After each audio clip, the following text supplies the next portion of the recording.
Biglaan nga nagsipuntahan nga yung mga kapatid ko nga dito nga sa bahay at meron nga silang dalang mga prutas at gawin ko nga daw tong ice cream roll kasi init na init nga daw sila ngayong panahon. Alas 2 na nga ng tanghali at tirik na tirik pa nga rin ng mainit na araw nung nagchat nga sa akin yung mga kapatid ko na pupunta nga daw sila dito at magdadala nga daw sila ng prutas para nga gawin ko nga daw ice cream roll. Kaya naman agad-agad ko na kinuha nga itong mga prutas nga nila at nilabas ko na nga itong aking ice cream roll machine para nga magawa ko na nga yung gusto nila kasi sa tingin ko nga init na nga rin sila ngayong panahon. At bago nga ako magsimula nga gumawa, nilinis ko nga muna ng maigi nga itong machine ko para nga talaga malinis yung magagawa ko ng ice cream roll. At after ko nga malinis, kinuha ko na nga itong pitchel kasi gagawa na nga ako ng mixture nga na ihahalo ko nga dito nga sa mga prutas nila na gagawin ko nga fried ice cream. Matagal-tagal na nga rin ngayon huli nga na gumawa nga ako neto pero alam ko pa naman nga gumawa. Talaga na-excite nga rin ako kasi gusto ko nga rin talaga kumain neto. Sobrang init nga kasi talaga ng panahon nga ngayon, pati nga yung hangin talagang mainit nga rin yung hilab kaya talagang perfect nga to ngayon. So tara na!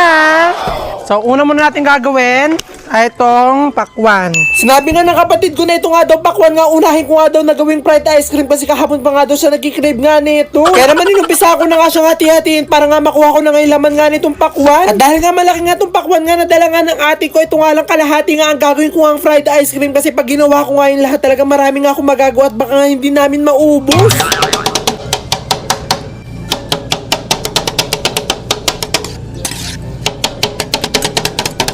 Sasamahan natin siya ng strawberry. Sinamahan ko na nga rin nga nitong strawberry nga nadala nga ng isa kong nga kapatid kasi mas masarap nga siya kung isasama nga siya sa pakwan at hindi nga sa mangga. After natin madurog-durog, maglalagay na tayo ng mixture.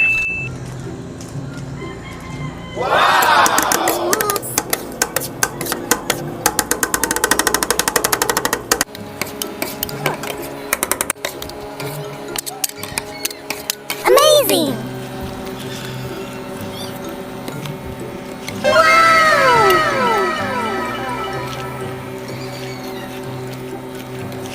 Wow! At ito na nga finally, nandito na tayo sa final step nga nitong paggawa nga ng ice cream roll nga. Ito yung nga hati-hatiin na nga siya para nga talaga malagay na siya dito sa lagayan. Hinati ko nga lang ng pabox-box nga itong ginawa ko nga ng ice cream roll para madali ko nga silang malagay dito nga sa cup.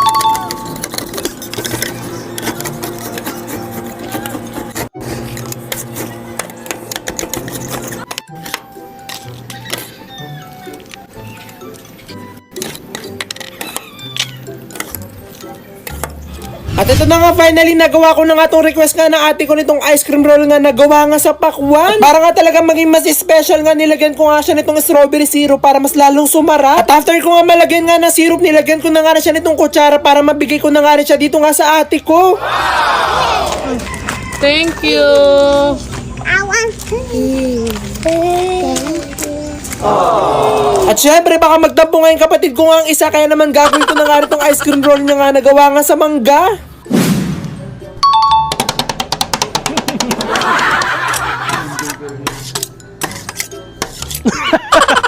At sa lahat nga ng prutas na ginawa ko nga ice cream roll, talaga ito nga yung pinaka-favorite ko nga na flavor nga itong mangga kasi perfect kasi lang itong mixture nga itong ice cream roll. Naghahalo nga kasi yung tamis nga nung mixture pati yung medyo maasim nga na mangga kaya talagang perfect nga talaga yung lasa niya. At dahil nga favorite ko nga to, hindi na nga ako nakapagpigil kaya nung natapos ko na nga siya, agad-agad ko na nga siyang titikman.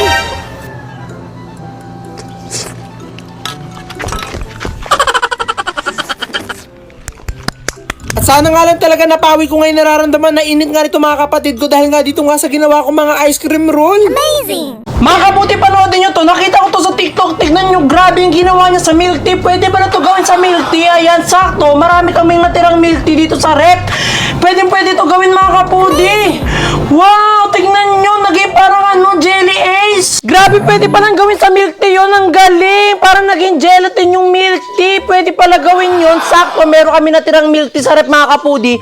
At hindi na namin alam kung anong gagawin. Pwede pala gawin yun. So gawin natin. Titignan natin kung masarap. Tara. So tara, kunin na natin. Ay, yung dog ko nandito. Chuy! Padaan ako, Chuy. Ayan. Saktong-sakto yun mga kapudi. Grabing init ngayon, di ba? Napapansin nyo rin ba ang init? Ayan, so tara na. Pasok na tayo. So kunin na natin dito yung tira-tira naming milk tea. Ayan, so dito natin kunin sa freezer. So ayun. So kunin na natin. Ayan. So ito siya. So tara, gawin na natin. Tara! So mga kapudi, gawin na natin yung hack na yon. Titignan natin kung gagana yon dito sa milk tea natin. So tara, gawin na natin. Tara! So ang una natin gagawin mga kapudi, ilalagay natin itong mga milk tea na to dito. So ilagay na natin. So sundan nyo yung mga step para magawa nyo rin siya mga kapudi. So tanggalin na natin. Grabe ang init. So ganda-ganda ko muna ang init kasi. So, tanggalin na natin. So, gagamitan na lang natin ng tinidor para mabilis mabutas. Ayan, kasi hindi namin kaya mabutas. So, ayan. Tapos, ito daw mga kapudi ay ilalagay natin dito. Ayan. So, ito na. Lagay na natin. Ayan. Lagay natin lahat. Yan. So, isa pa lang mga kapudi. Ang dami na. Paano ba yan? So, mga kapudi, dahil marami na siya, hindi ko na to ilalagay. Iinumin ko na lang to. So, ito na. Sarap. So mga kapudi, pag nalagay na natin yung milk tea dito, lalagay na natin siya nitong gelatin. Ayan, so ito na. Grabe no kung yung magiging kakakalabasan nito, no? Ayan, so ilagay na natin. Ayan. Lalahat na natin to. Ayan, tapos, kailangan mga kapudi matunaw siya dito yung gelatin, ma-dissolve siya. Ayan. Tapos, tsaka natin siya iluluto. So ito na. Excited na ako. Lutuan. So, buksan na natin. Yeah.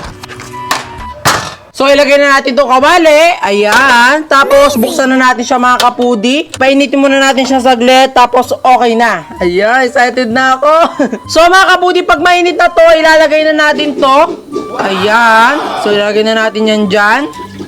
Ayan. Excited na ako. Ayan. Sama natin yung mga pearl. Ayan. Tapos, pag nalagay na yung mga kapudi, pag okay na yan, isasalin natin dito. Tapos, i-rep natin. Tapos, okay na daw. So, excited na ako. Sana maluto na. So, halu-haluin lang natin ang halu-haluin. So, mga kapudi, dahil okay na, so, i-off na natin to. Ayan. Tapos, ilalagay na natin siya dito ulit sa lalagyanan niya. So, kunin na natin. Ayan. Ng dahan-dahan. So, ayan. Ilagay na natin. Ayan. Excited na ako. OMG. Ayan. Sasalin lang natin dito lahat ng mga kapudi. Tapos, i-ref na natin siya. And, okay na daw. Grabe, excited na ako dito. Mukhang masarap to.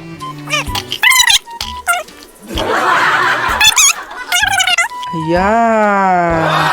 Ayan, tapos i-rep na natin siya mga kapudi. So, ilagay na natin siya sa rep. Tara! So, tara na mga kapudi. Muwi na tayo ng bahay para dito. So, tara na. Tara.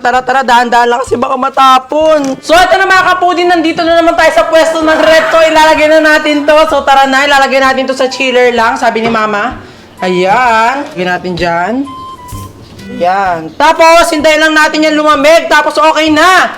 So, hintayin na lang natin. Excited na ako. Ayun na si Alexis. Alexis!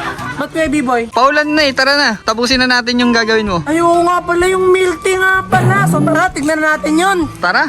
So, tignan na natin dito kung okay na yun. Ayan, so ito na. Ayan mga kapudi, okay na siya. So, tignan na natin to kung gumana. Tara na. So, mga kapudi, ito na yung milk tea natin. So, tanggalin na natin to sa lalagyanan niya. At titignan natin kung gumana siya mga kapudi. So, ito na, the moment of truth. So, ito na. Tanggalin na natin. Ayan. So, ayan, tanggalin na natin sa lalagyanan niya. Ayan, so, itataktak natin para matanggal sa lalagyanan niya. Ayan! Ito na siya mga kapudi. Ayan, gumana siya. Ang galing. Ito niyo, oh. Ang galing, oh. Pag inampas mo, nagbo-boink siya. Ayan, so, hiwain na natin siya. Ito na. Hiwain na natin. Tapos, titikman natin pagkatapos. Wow! Woo! Ang galing! O, tikman na natin siya mga kabudi kung anong pinagkaibang lasa. Ayan. Kukunin na natin. Ayan. Ito na. So, tikman na natin. Woo! Ito na. And 1, 2, 3.